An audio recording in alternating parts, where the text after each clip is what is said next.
Alarms tore through my skull before my eyes even opened. Red light pulsed against my eyelids like a second heartbeat. My chest burned as if I had not taken a breath in years. And when I finally gasped for air, the air itself tasted wrong, thin and metallic, nothing like the world I remembered. I tried to move and my arms would not listen. Cold metal pressed against my back. Somewhere above me, glass cracked and hissed, and a rush of freezing mist poured over my face. I coughed, my throat raw, and forced my eyes open. 6 faces stared down at me. None of them were human. One had skin the color of a bruised sky, eyes too large for her face, watching me like I was something impossible. Another had short fur along her jaw and ears that twitched toward every sound in the room. A third leaned close, her fingers hovering an inch from my throat, checking for a pulse she clearly did not expect to find. "He's alive," she said, and her voice carried an echo, as if 2 voices spoke at once. That should not be possible. I tried to sit up, and someone pushed me back down, gently, but firmly. My name is Daniel. I remember that much clearly, even though nothing else made sense. I remembered sirens. I remembered running through a corridor with lights failing behind me. I remembered slamming my palm against a switch, and then nothing, only darkness, only cold. "Where am I?" I managed to say. My voice came out cracked and unfamiliar. The one with the large dark eyes knelt beside the pod. "You are in Bunker 11, she said, "beneath what used to be called the Rocky Mountains. Do you understand me?" I nodded, though understanding was the last thing I felt. "My name is Vyra," she continued. "We are part of a recovery team. We did not expect this chamber to hold anything living. Every scan we ran said the pod had failed centuries ago." "Centuries," I repeated, and the word hit me harder than the cold air had.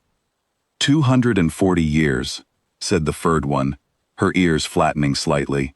"Since the last transmission from this location. Since the last confirmed human signal anywhere." I laughed, though nothing about this was funny. It was the kind of laugh that comes out when your mind refuses to accept what it just heard. "Anywhere," I said.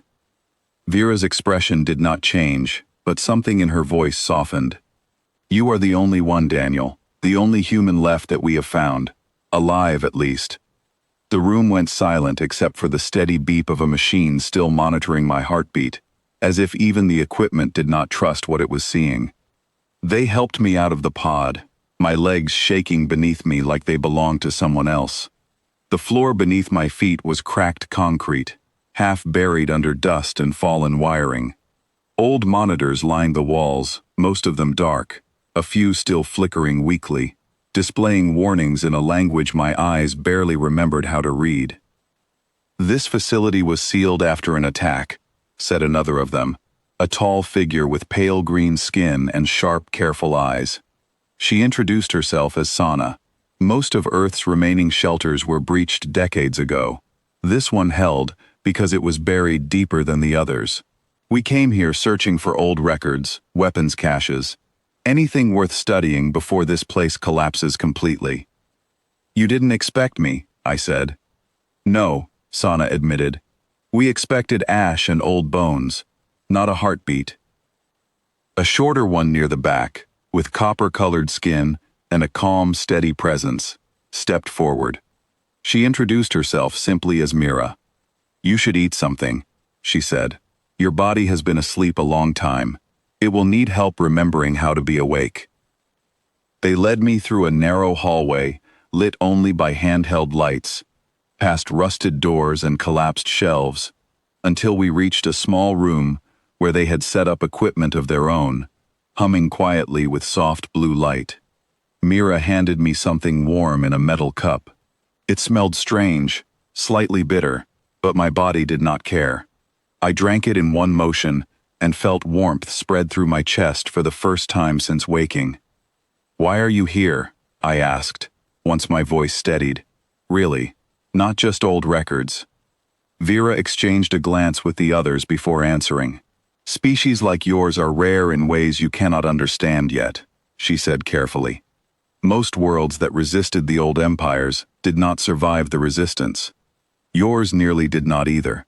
But the fact that it took this long to erase every last trace of you, that alone has made your kind something of a legend across several systems.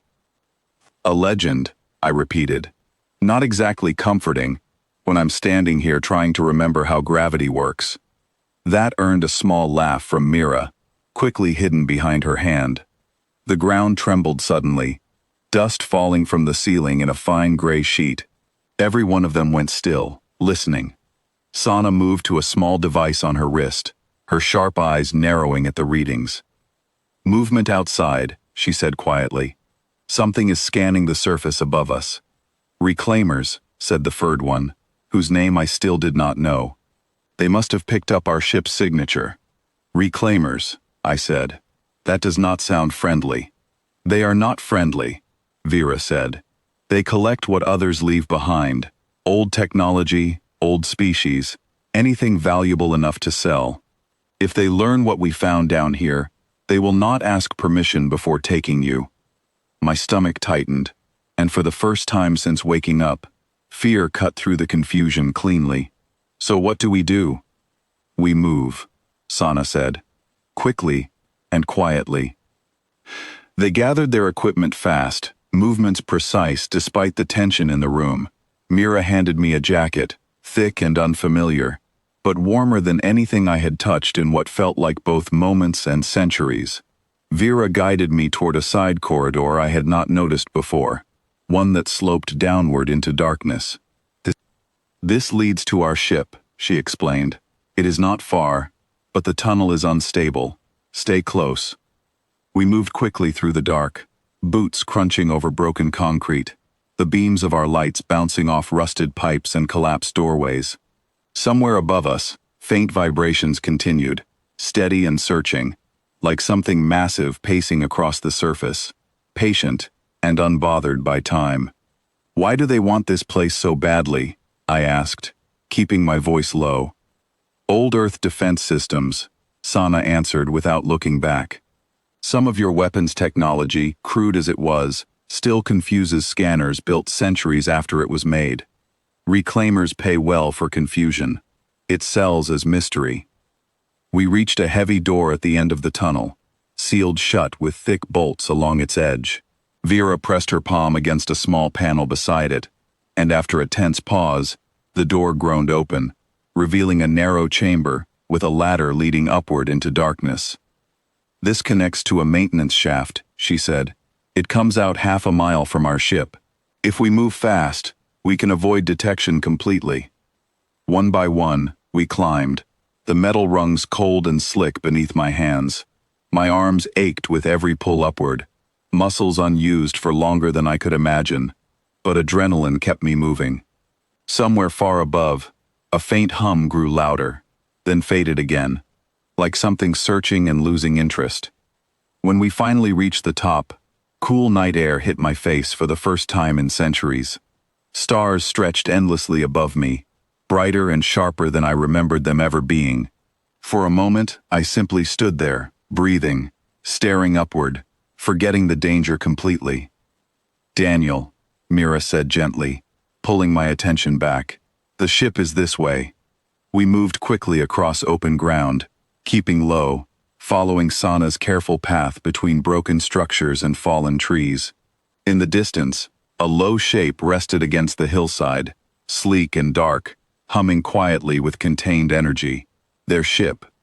We reached it just as a bright light swept across the horizon behind us, searching, sweeping closer with each pass. Vera pushed me toward the entrance ramp without hesitation. Inside now. The moment we stepped through, the ramp sealed behind us with a quiet hiss, and the humming beneath our feet grew steadily louder as the engines came to life. Through a small window, I watched the ground fall away beneath us, the bunker disappearing into darkness, the searchlight sweeping uselessly over empty ground where we had stood only moments before.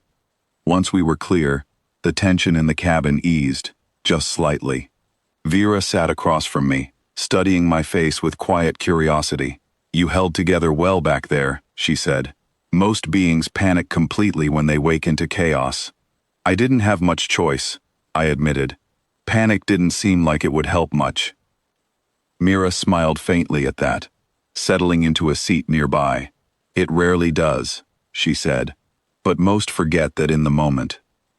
I looked around at each of them, still trying to fully understand the shape of the world I had woken into. Centuries gone, everything I knew, gone with it. And yet here I was, surrounded by strangers from worlds I could not even name, who had risked everything to pull me out of that collapsing tomb beneath the mountains. What happens now? I asked quietly. Vera considered the question for a long moment before answering. Now you learn what the galaxy has become, she said, and it learns what it means that your kind is still here. Outside the window, Earth's scarred surface shrank slowly into distance, and somewhere ahead, unknown stars waited, patient and endless, ready for whatever came next.